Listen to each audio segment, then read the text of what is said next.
Amunatira Pamachari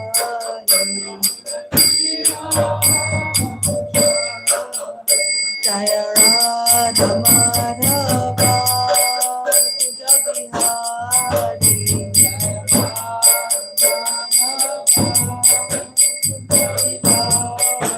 Jaya Radha Madhava Jagihari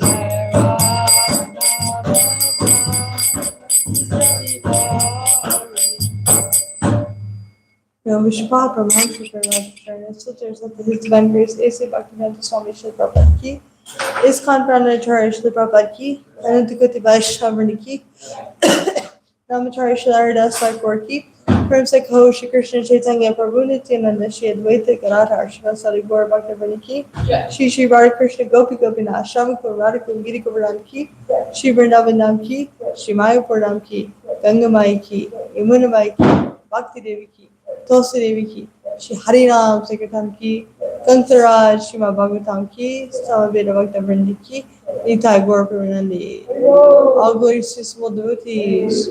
All glories to the assembled devotees. All glories to the assembled devotees. All glories to Shri Guru and Gauranga. Glories to Shri Prabhupada. Om Namo Bhagavate Vasudevaya. Om Namo Bhagavate Vasudevaya. Om Namo Bhagavate Vasudevaya. Om Namo Bhagavate Vasudevaya. Narayanam Namaskritya Naram Chaiva Narottamam Devam Saraswatam Vyasam Stodram Udirayat Naspreshu Badreshu Nityam Bhagavad Sevaya Bhagavati Utamashloke Bhaktir Bhakti Nashki for reciting the Srimad Bhagavatam, which is our very means of conquest. One should offer respectful obeisances unto the personality of Godhead Narayana, unto Narayan Rishi, the supremest human being, unto Mother Saraswati, the goddess of learning, and unto Srila Vyasadeva, the author. By regular attendance and classes on the Bhagavatam, and by rendering service unto the pure devotees, all that is troublesome to the heart is almost completely destroyed. In living service unto the personality of Godhead, who is praised with transcendental songs, is established as irrevocable facts. Om Gyanatman Shyagananjana Shakaya Chakshur Muditaminata Asva Shri Gurve Namaha Shri Chaitanya Mano Vishram Sthapitam Yena Bhutala Ismayam Rupakanamaya Didati Swapanantikam Vandeham Shri Guru Shri Yuta Parakamalam Shri Guru Vaishnavam Shra Shri Rupam Sagrajatam Sahagana Avaganaftamitam Tam Tujivam Sadhitam Sabhadutam Prijana Sahitam Krishna Chaitanya Devam Shri Radha Krishna Padan Sahagana Lalita Shri Vishakam Vidhamsha Hey Krishna Karunana Sindhu Dina Bandhu Chakapate Gopesha Gopika Kanta Radhikanta Namostute Tapta Kanchana Gorangi Radhe Vrindavaneshwari Vrishabhanustute Devi Pranamami Harikre Pancha Kalpatrubhya Chakri Vasudeveva Patitana Bhav Devyo Vaishnaveva Namaha Shri Krishna Chaitanya Prabhu Nityananda Shri Advaita Gadadhar Shivasari Gaura Bhaktivinoda Hare Krishna Krishna Krishna Hare Hare Hare Rama Rama Rama Hare Hare. Alright, so today reading from Canto 4, Chapter 23. Today we'll be covering text 22 through 25. Chapter is entitled Prithu Maharaj Going Back Home to Godhead. What? Okay. Alright. Vedaya Krityam Radhani Jalaputa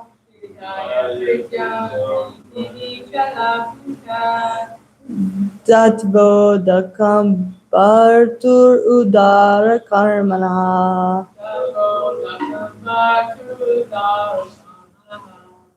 Natvadi Vishtam Stridishtam Stri Paritya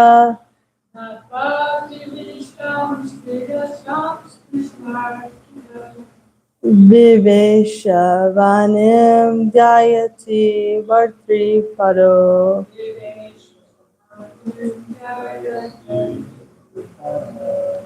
Vedaya Krityam Shradani Jalaputa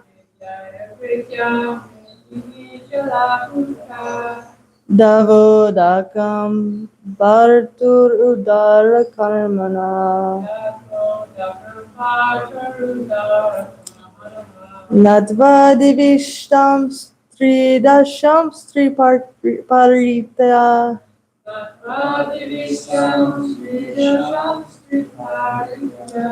Viveshavanim Dayati Bhartriparo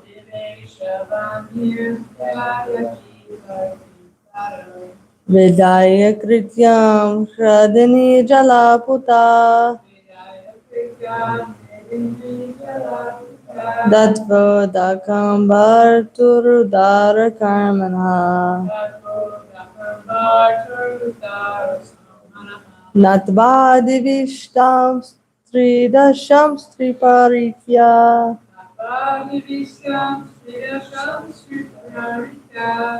Viveshavanim Dayati Bhatriparo.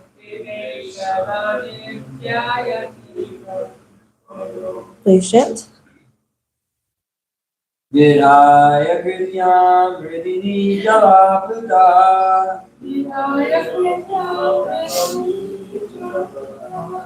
Dato Dakambar Gurudara Kamana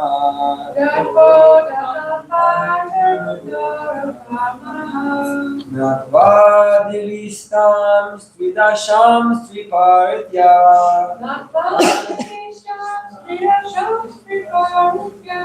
Viveshalanim Dayayati Bhartripara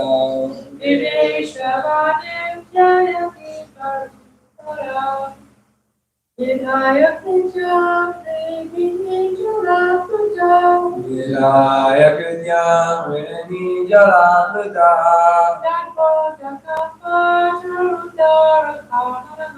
Datvo Dakambar Turpudara Kamanan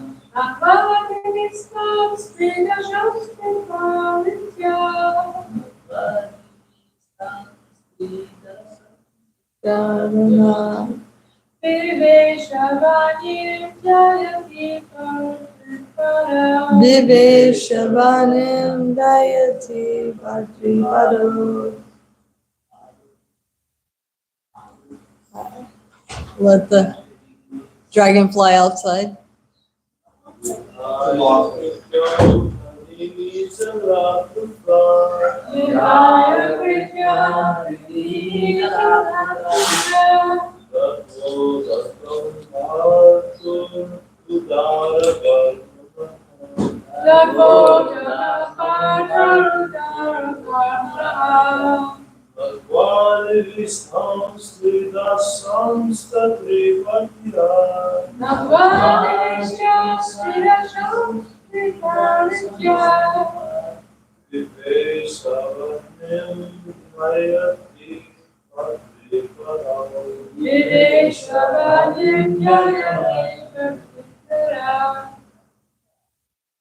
Alright, word for word.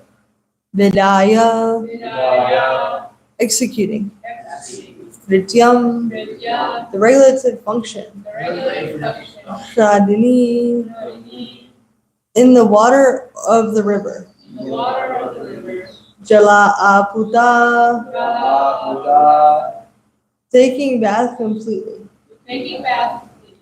Datva, I'm sorry, oh yeah, sorry, it's two. They split it in the page. Datva udakam, offering oblations of water. Bartu, of her husband. Udara kamana, who was so liberal. Natva, offering obeisances. Divistan, situated in the sky. Tri Dashan, the 30 million demigods. Three times. Paritya, circumambulating. Vivesha, entered. Vanim, the fire. Dayati, while thinking of. Bhatri, of her husband. Pado, the two lotus feet. Translation. After this, the queen executed necessary funerary function. Necessary funerary. I cannot talk today. Funerary. Sorry, cannot talk today. Funerary functions and offered oblations of water. After bathing in the river, she offered obeisances to various demigods situated in the sky in the different planetary systems. She then circumambulated the fire, and while thinking of the lotus feet of her husband, entered its flames. Please repeat. After this, the queen executed the necessary funerary functions and offered oblations of water. After bathing in the river, she offered obeisances to various demigods situated in the sky and the different planetary systems.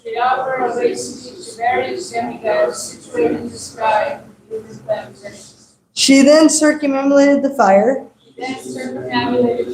and while thinking of the lotus feet of her husband, entered its flames. Purport. The entrance of a chaste wife into the flames of the pyre of her dead husband is known as sahagamana, which means dying with the husband.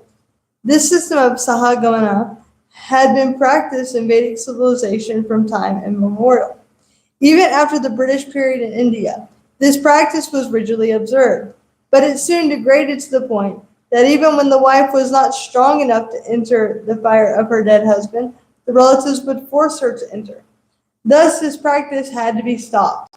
But even today, there are still some solitary cases where a wife will voluntarily enter the fire and die with her husband.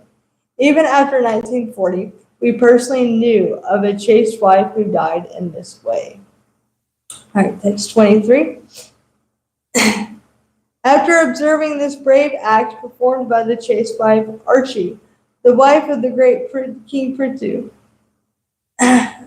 After observing this brave act performed by the chaste wife Archie, the wife of the great King Prithu, many thousands of the wives of the demigods, along with their husbands, offered prayers to the queen, for they were very much satisfied. Text 24. At that time, the demigods were situated on top of Mandara Hill, and all their wives began to shower flowers on the funeral pyre, and began to talk amongst themselves as follows. The wives of the demigods said, "All glories to Queen Archie. We can see that this queen of the great King Prithu, the emperor of all the kings of the world, has served her husband with mind, speech, and body, exactly as the goddess of fortune serves the supreme personality of Godhead, Yagesha or Vishnu." Purport. In this verse, Yagesham Shri Vadur Iva indicate that Queen Archie served her husband just as the goddess of fortune serves the supreme personality of Godhead Vishnu. We can observe, even in the history of this world, where Lord Krishna, the supreme Vishnu, was ruling over Dwarka, Queen Rukmini, who was the chief of all Krishna's queens, used to serve Lord Krishna personally, in spite of having many hundreds of maidservants to assist her. Similarly, the goddess of fortune in the Vaikuntha planets also serves Narayan personally, although there are many thousands of devotees prepared to serve the Lord. This practice is also followed by the wives of the demigods. And in days past, the wives of men also followed the same principle. In Vedic civilization, the husband and wife were not separated by such man-made laws as divorce. We should understand that the necessity for maintaining family life in human society and should thus abolish this artificial law known as divorce. The husband and wife should live in Krishna consciousness and follow in the footsteps of Lakshmi Narayana or Krishna Rukmini. In this way, peace and harmony can be possible within this world. Okay. I forgot my water. Would somebody mind going to get a cup of water for me? Oh. I did see it. Somebody put water in it. Thank you. Okay, so we're doing a couple verses today. This idea of Sahagama is something that I don't have much personal realization on in this lifetime. But just from what I can think about it, everybody, they like various love stories of this person, that person being together. And then at the end of some sort of romantic movie, nobody wants to see that one person dies and the other person lives. Otherwise, it's a tragedy. So the Bhagavatam has everything, including love and romance and comedy and violence and all sorts of things. So for Queen Archie, she entered into the fire of her husband after he left his body. And this practice was followed by most of the chaste women in the Vedic times, although it wasn't always followed. In the event that the woman had a son that could protect her, she stayed under the shelter of her son.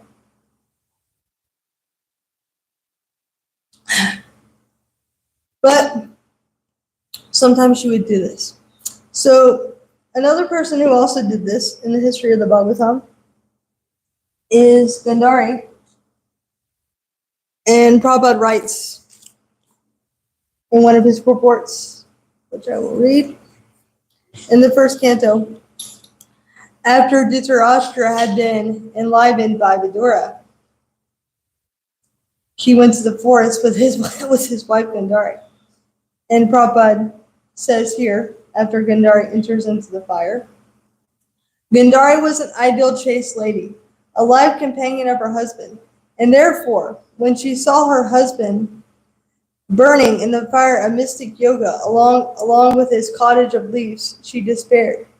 She left home after losing her 100 sons, and in the forest she saw that her most beloved husband was also burning.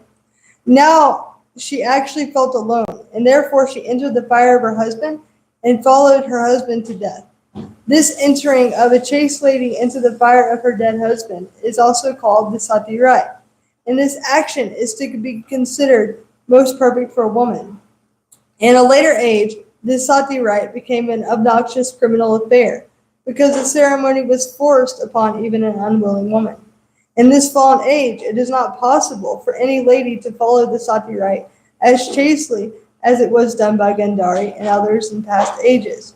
A chaste wife like Gandhari would feel the separation of her husband to be more burning than actual fire. Such a lady can observe the sati right voluntarily, and there is no criminal force by anyone. When the rite became a formality only, the force was applied upon a lady to follow the principle. Actually, it became criminal, and therefore the ceremony was to be stopped by state law. So, in Krishna consciousness, one of the things that I do have a realization on is that relationships are much stronger because they're based on the level of the soul. And the attachments go much deeper. So I don't know if any of you have ever been at a festival where you're serving prasadam next to somebody you don't know. And all of a sudden, by the end of serving prasadam, you become best friends. You don't really know a whole lot about each other, but because you're engaging in devotional service with each other, you develop this very close relationship. Have any of you ever had this experience? You develop a very close relationship with someone you're serving with. That's much deeper than what you had prior to Krishna consciousness. You experience that. I mean, some of your best friends are the ones that you make while you're in the ashram. The other day, a girl that I met years ago that used to come over to my house a lot. She would come over and we would talk about Lord Jagannath and Krishna and all this, and she would just sit for hours, and we would make herbal tea and take some prasadam together and just have conversations. And this went on for a couple years, and then she left, she moved on, and I lost track of her. Thank you so much. Sorry.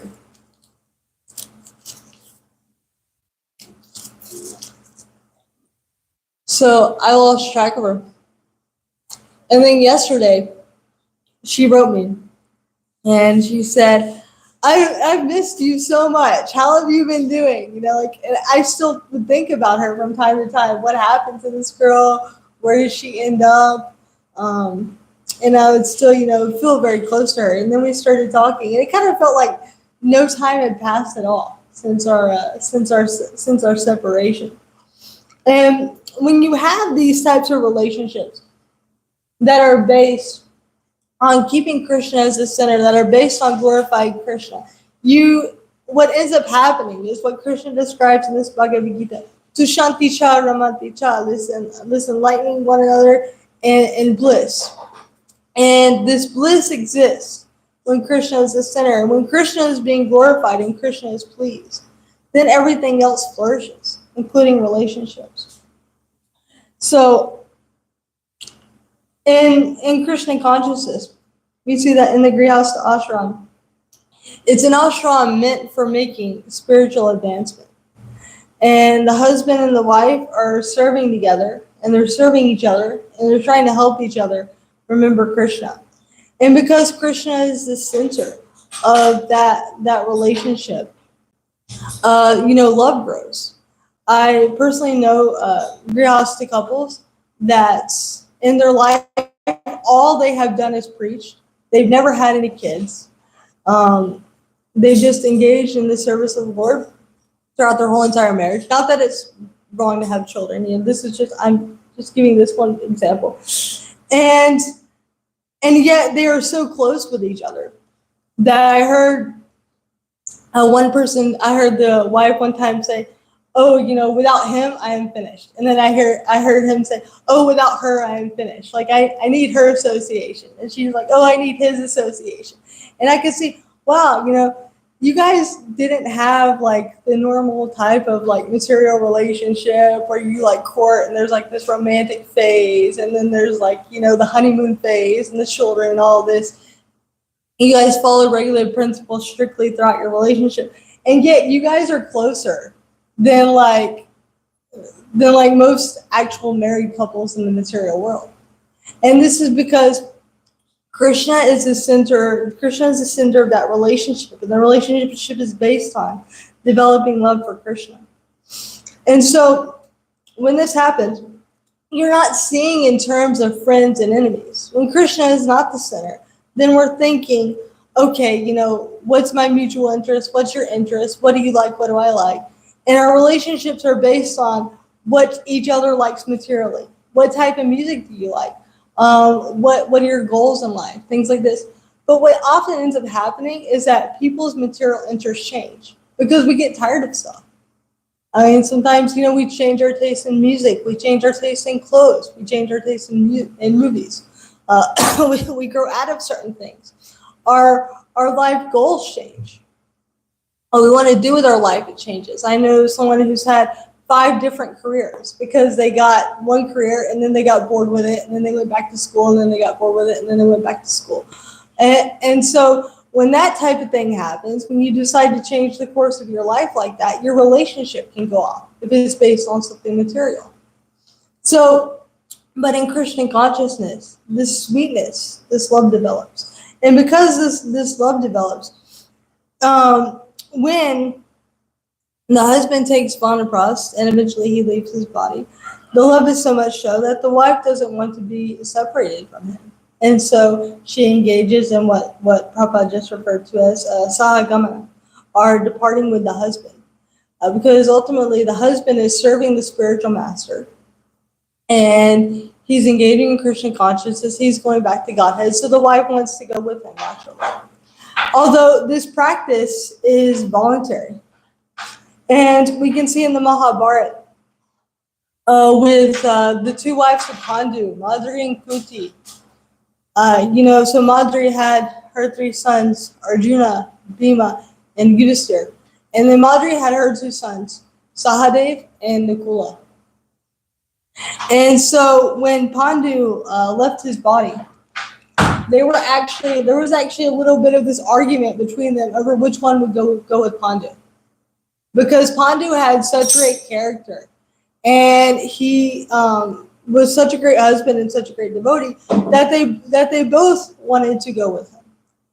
And so Madri was saying to Kunti, "Oh no, I should go because you're so great, Kunti, that you look at all of our sons, my sons and your sons, and you don't see any distinction. So you would be able to treat them well. But see, for me, I might look at Sahadev and Nakula as just my sons, and I might treat your sons a little bit differently because they're not my biological sons." Of course, Madri was also a great soul, but they were having this, back and forth because the love for Pandu was so great. And this is how Krishna consciousness is. The love for Krishna is so great that the devotee will give anything for Krishna. We see that when after Indra offended his spiritual master, Brihaspati, in the 6th canto, Kirtaneshwar told the story of Vritrasura during his Sunday Peace lecture. But we see that there's, after he offended his spiritual master, Brihaspati, and they went to Brahma, and then Brahma said, take Vishvarup as your guru. And of course, they took Vishvarup as their guru, and Vishvarup gave them the Narayan Kavacha shield. But then Indra got a little bit upset because he saw that Vishvarup was offering oblations to the demigods, but then giving a little bit to the demons too, because the demons were they were on the side of his mother. Indra found out about this, and he wasn't very happy about it, so he cut off the head of Vishvarup. So now Indra's in trouble because not only has he offended Brihaspati, but his other guru that he's accepted, Vishvarup, he's now cut off the head. And so then the demigods go to Lord, the Supreme Personality of Godhead, Vishnu, and they say all these beautiful prayers to Vishnu. And then Vishnu starts glorifying Didachi. And he's saying, go to him. He's a great saint. He's a great Brahmana, and ask for his bones. And I always thought that this story in the Bhagavatam was very amazing because the Supreme Personality of Godhead is asking this great sage, this Brahmana, give up your bones so these demigods can make this weapon. And to ask someone to give up their life is not an easy thing. And so the demigods go to Dadichi and they ask him, please, we've come on behalf of the Supreme Personality of Godhead, and we need your body, so we need you to give it up. And he plays with them, and he says, death is so painful. Like, people maintain their body at any cost. Who would voluntarily give up their body? But Srila Prabhupada mentions in a purport that a great soul is willing to sacrifice for a greater cause. And so he says, so we need many people in this Krishna consciousness movement to sacrifice their lives for reviving Krishna consciousness within society. So what's really sweet about this story that we can see is that this great Brahmana sage, because the Supreme Personality of Godhead wanted him to, he was willing, out of love, to give up his very body for service. Prabhupada mentions Krishna and Rukmini in one of the purports. And Krishna and Rukmini had a very, very sweet, very loving relationship. Rukmini developed love for Krishna simply just by hearing about him. And in many ways, this is giving as an example of how we can revive our loving relationship with Krishna as well. Simply, by hearing about his qualities and his activities and his pastimes. So Rukmini developed this very, very intense love for Krishna to the point that, she was willing to give up her life when Krishna didn't come and marry her. She was determined to have Krishna as her husband, even though Krishna later argues, all these great warriors, they would have been a better husband to you than me. But Rukmini, she didn't care. She just said, please, Krishna, you come. I won't accept anybody else as my husband.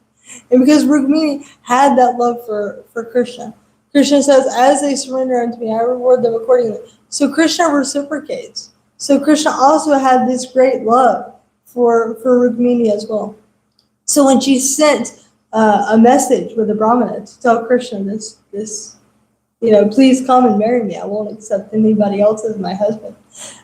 Krishna was saying, I cannot think about anybody else but Rukmini. And he immediately left to go find Rukmini and marry her. Although we see in the story that the day of the wedding, Rukmini is getting all dressed up, and it appears like Krishna's not going to come. So Krishna does this sometimes. It's like, Krishna, are you going to show up for me, or are you not going to show up for me? Rukmini laid it all out there on the line. And then, in typical, like always we have in the movies, the hero shows up at the very, last minute, right when Rukmini comes out of the, what was it a Durga temple? Yeah. Durga temple? Yeah. And right when she comes out of the temple, then that's when Krishna comes and he snatches her up. And then she starts driving the chariot, and Krishna starts fighting all the Kshatriyas. And then there's this beautiful battle that goes on. And then, if it was a movie, this is the part where the music would start playing and everybody would start cheering and whatnot. So anyway, we can see that there was this beautiful loving relationship with Rukmini and Krishna. And it was to the point that Prabhupada mentions in the purport that Rukmini wanted to serve Krishna, even though she had so many maidservants there to assist her. And that's how wonderful Krishna consciousness is, that the devotee looks for service. It's described also that Krishna's queens, they are sweeping in Dwarka, even though there is no dirt. So the service to Krishna and the service to his Vaishnavas are so sweet that one doesn't want to live without it. There's also this story in Chaitanya Charitamrita. I believe it is Gadadhar Pandit.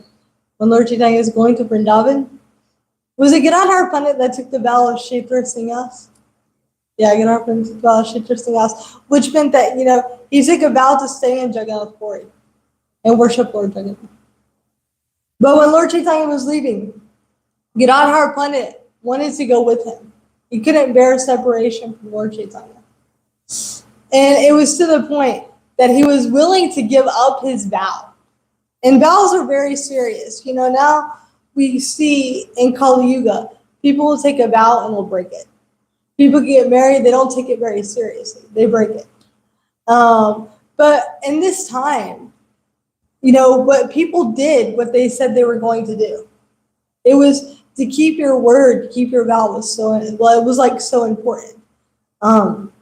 And so for Gadadhar Pandit to be willing to break his vow of Kshetra Sannyas, it was not an ordinary thing. And he was willing to do this out of love for Lord Chaitanya because he couldn't bear that Lord Chaitanya was leaving and he wanted to be with the Lord. And then Lord Chaitanya told him, no, you stay here. You took this vow of Kshetra Sannyas. You stay here and follow this vow. And Gadadhar Pandit, he was like, no, I want to go. And there's this sweet argument back and forth between them. You've read this, right? And so as one practices Krishna consciousness, I think it ends ultimately with Gadadhar Pandit stays, but he faints. Because, the separation of Lord Chaitanya is so intense. So, and also we can see too, with Narottam Das Thakur and Ramachandra Chakravarti, in the book The Glorious Life of Narottam Das Thakur, I remember reading about when they formed this relationship, and they were doing kirtan together every day, and they were serving together every day. And then one day, I believe it was Ramachandra, he was ordered to go to Vrindavan. And there was such like a sweet exchange between them, of them like not wanting to leave each other. And at one point, I think it was Narottam Das Thakur says, "Oh, look at us! We've become just like two, attached people. We should be wanting to, serve, and here we are, just overly attached to each other." And then one was like, "Oh, but we're attached in like service. It's different." And then when Ramachandra like left, Narottam Das Thakur was he was lamenting. He was distraught over losing his friend.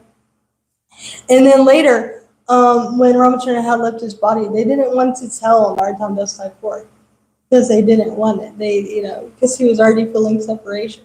And then when Narottam Das Thakur found out that Ramachandra had left his body, he therefore, because of the sweet relationship that they had, did not want to continue living in this world. He was like, no, I want to go back to Godhead. That's why it's said in that bhajan. And when the bhajan said, Narottam Das Thakur, he wants this association of Ramachandra. And so this is how like Krishna consciousness is. When one has this sweet relationship, it's not necessarily just with husband and wife, but it can also be with friends as well. Because we're not out to exploit each other. We're not out to cheat each other. When we're acting on the platform of Krishna consciousness. Otherwise, if you're acting on the mundane platform, you can see that there can be so much exploitation in relationships. I was having this conversation with I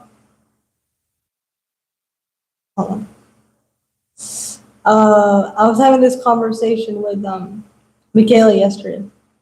About how like in relationships one can be exploited by their friends. You give something and they feel that they're entitled to it, or they want more from you. It's like, you think about these situations where, you allow a friend to kind of move in with you and you agree to split the rent. But then when rent comes, they never have rent. And then they just keep living off of you for free. And they're always asking for free handouts. And they never really do anything for you in return. Relationships like this in the material world, they end up like this. It's about what you can do for me. And then the other person is thinking, what can you do for me?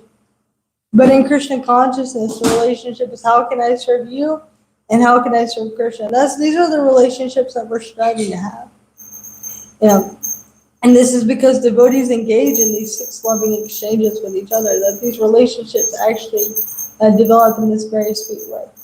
And I have the experience of, seeing some of my friends in Krishna consciousness, leaving their bodies as well. And it definitely hurts more than seeing friends that I had before I was in Krishna consciousness go. Of course, that hurt too. But when you lose a friend that you've engaged in service with, that's very painful. Even when you lose a friend that you engaged in service with and then they leave, they blew, still that hurts a lot. Because you remember all the times you had together. You remember serving the deity together. You remember going out on Harinam together. And when this happens, it's just the emotions, the love that develops is so much greater. So even though I don't have a whole lot of realization, like I said previously, on this sahagamana, this entering into the fire of the husband, I've never seen it done, and in the West, we don't do this, but I do have realization on what it's like to be very close to someone, to the point that when they leave, that you also feel like, why isn't Krishna taking me too? Why don't I get it? Why do they get to go back to Godhead and I have to stay here? Now, this is how the relationship was with husband and wife. Prabhupada says once that quarreling amongst husband and wife, it is a sign of Kali Yuga, because previously there was no quarrel amongst husband and wife. So we can just imagine, and this was a voluntary thing. And so we can just imagine what character Prithvi Maharaj must have had, what character, the previous husbands must have had in previous ages, that a woman would be willing to give up her life. At the same time, we can also imagine what chastity must have been there. So when the wife has chased the husband and the husband is serving Guru, and they're both serving Krishna together, and there's no quarrel between them, it's described that Lakshmi comes and resides in the home. And so when you have this situation where Lakshmi Devi is there, everything is very peaceful, the Grihastha ashram can become like the spiritual world. But unfortunately, because of the influence of the age of Kali, everything degrades. So what was good then later becomes something bad. So we see that eventually, you had certain women that didn't want to do this. And so therefore they were forced by their family members. So then people began to look at this as something that was really awful. And they're like, no, this has to be made illegal. Just like now with the caste system in India. There are people that want to get rid of that. They think the caste system is the cause of all their problems. I had one friend that came to the ashram in Gainesville. She came from Odisha, somewhere in Bhubaneswar, like that. And she told me, she said, she was kind of new to Christian consciousness. She's just going to the university and looking for a place to stay, so she wasn't in total culture shock of her being in America. And she told me, she said, I want to marry a Muslim because they make such a big deal of all these castes in India. Like my parents, she's like, no, the person has to be from this caste, that caste. And I see how the different castes treat each other. And I'm just sick of it. I want to get out of it. I'm going to marry a Muslim instead. And so, but this is because the caste system degraded and it became by birth instead of by quality.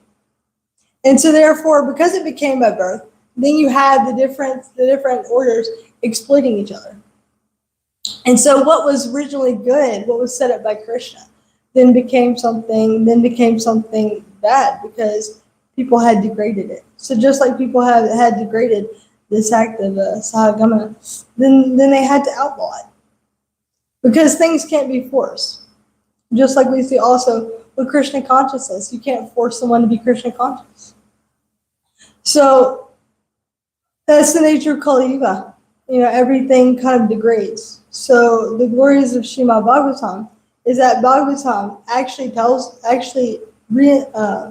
gives us what the original thing was. It kicks out everything else that is cheating. And it tells us, okay, what is the Varnashram system? What actually was the Sahagama? What did it mean? And so we see the real thing when we read Prabhupada's books, when we read Srimad Bhagavatam. And we can also observe by this, we can see how devotee relationships, how they become when one engages in service to Krishna together. It becomes very difficult to leave those devotees. Most of you joined here, with the exception of Ananta maybe. And so you haven't had the experience yet of having to go to another temple and leave your friends after a long time. But that can be very painful. Like when you're moving, after you've been doing service for so many years together, and then Krishna calls you to go serve somewhere else, and you feel this like transcendental separation from each other. But you never forget the times that you served together. And even years and years and years go by, and you still remember those people. I know I've talked to Prabhupada disciples that they met their best friend 50 years ago when they were serving in the temple, and then they got separated. But when they get together, they still remember, all the service they did, all the Sankirtan they did together, as if no time has passed at all. So this is what everybody is looking for. These are the loving relationships that everybody wants. That's based on actual love of who one is as spirit soul, and not who one is as material body or what I can get from you. But this is the sweetness that everybody wants, but it can only be had in Krishna consciousness. So we can look at this, the example of Archie and Prithu, and we can see what a sweet relationship they must have had in Krishna consciousness for Archie to do this type of thing and leave her body. And then we can also take inspiration from it as well. And it can inspire us to stay in the association of devotees and to develop very strong relationships with the devotees. And we can know just by reading this that that's really, at the end of the day, what we want. We want that love between the Vaishnavas that's based on Krishna. This Tushanti Charamaticha, as I said in the beginning. And that's about all I can say about Sahagamana. So if there is any questions or comments, I will gladly take them now. Are any personal realizations that you guys might have had on this verse? Or just Vaishnava relationships in general?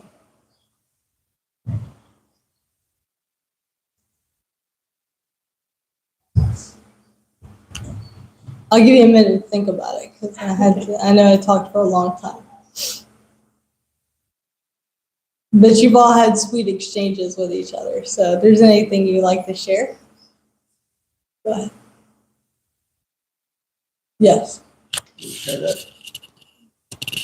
Nice class. I don't really have much to said it all. You said it all, but like people always want something for you and then never want to do anything, back. That's never a nice friendship, It's like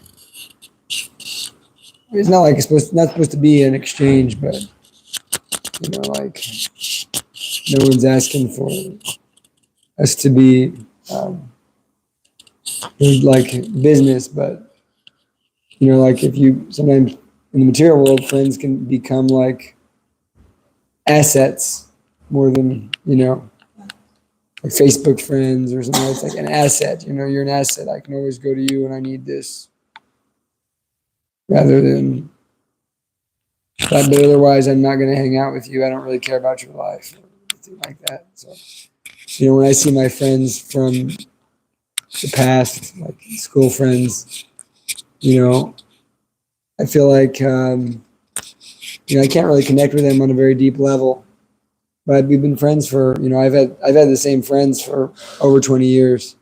Well, some of them, and when I see them, I ask them, what is your project? My friend Marcus is an artist, and I know he's not gonna. I don't want to preach to him, but I just to show that I care. I ask him, about his art and things like that to just show some interest and to maintain the relationship, which is more important. Oh, you said Marcus, right? Yeah.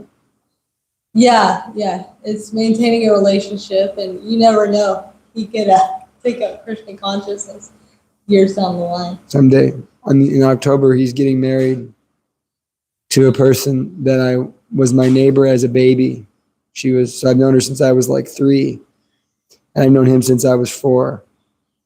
And they're both very close friends of mine, and they're getting married. So. Oh, very nice. So you're going to the wedding. Yes. You could give them a Bhagavatam set as a wedding gift. Yeah, something. I don't think I'm nervous about this going to that wedding, but I'll go and make an appearance. I will not stay for the after affair. Yeah. But I just wanted to say, I, as it pertains to friendship, I found it absolutely shocking when I started getting involved in Krishna consciousness, and I was so enthusiastic, and none of my friends cared, not a single one. And when they were really enthusiastic about something, I would try to check it out a little bit. I mean, at least a little bit, because I just thought that's what friends did, But it hasn't been my experience in the material world. So I was just completely shocked that nobody cared. And the same with my family. Not one family members, really asked anything like, oh, so what is this all about? Although my cousin and my aunt did come to festivals a few times, but it's more on a superficial level, not really wanting to know. At least they're showing some support. mm-hmm. But on the other hand, with devotee friendships, I mean, it's so much deeper. They say who your true friends are when you're moving, and who shows up to help you move, right? Right. And I've seen the devotees help other devotees moved so many times. So, you know, Yeah, no. And you really know who your friends are when they show up to help pack. yeah. I was also, I don't know if you guys have any realizations on our trip yesterday to Mount Lemon, but I was just thinking about how, sweet it is to, just be in the association of each other outside of the temple sometimes. Because here, we get wrapped up because we don't have a setup here where we're all engaged in like the same service.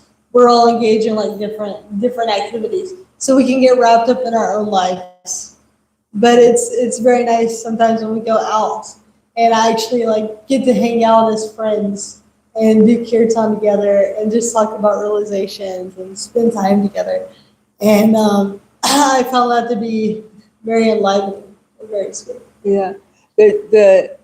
When every time when we go to Rath Yatra in Los Angeles, my favorite part of that every time is when we do the prasadam serve out together, and that's precisely for that reason, because we're all doing the same service at the same time, and we're going to do it together. Mm-hmm. All right. Anything else? Rangi, you want to tell us what you're dreaming about?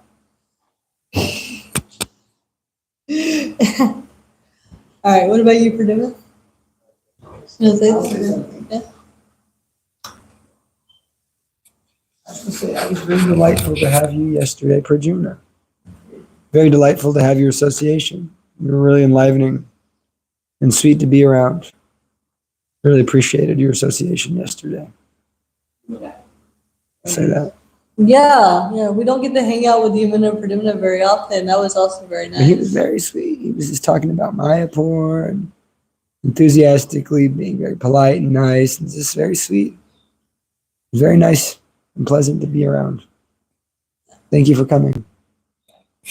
It was also nice to have that one guy, Shreyas. He's a nice boy. But yeah, he's very sweet too. And he brought those jackfruit chips that were Yeah, so much. that were very nice. Let me try one of those. Yeah. They were good. All right. Well, I think they're bringing out prasadam, so we should stop here. Gantaraj, Srimad Bhagavatam ki.